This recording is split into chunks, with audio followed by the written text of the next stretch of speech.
अस्सलाम वालेकुम दोस्तों, वेस्ट इंडीज़ क्रिकेट टीम के साबिक कप्तान और Pakistan super league franchise Peshawar Zalmi के हेड कोच डैरन समी ने चंद रोज़ कबल इंकशाफ किया था कि इंडियन प्रीमियर लीग IPL में सनराइज हैदराबाद के लिए खेलने के दौरान उन्हें कालू कहकर पुकारा जाता था और अब ऐसा करने वाले एक भारतीय खिलाड़ी का नाम भी सामने आ गया है।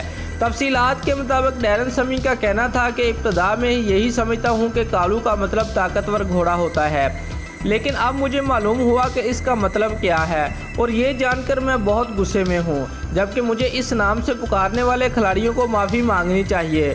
दोस्तों, उनका कहना था कि मैं दुनिया भर में क्रिकेट खेला हूँ और बहुत प्यार मिला। मैं हसन मिनहाज को सुन रहा था जो ये बता रहे थे कि उनकी सखावत में कुछ लोग काली रंगत वाले लोगों के साथ क्या सलूक करते हैं।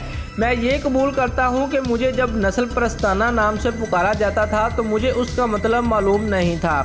उनके पास इस बयान के कुछ ही रोज़ भारतीय क्रिकेट टीम के फास्ट बॉलर ईशांत शर्मा के इंस्टाग्राम पर 2014 में की गई एक पोस्ट वायरल होना शुरू हो गई है, जिसमें वो डैरन समी और दीगर खिलाड़ियों के साथ मौजूद है और कैप्शन में लिखा है कि मैं भूवी कालू और गन राइजर।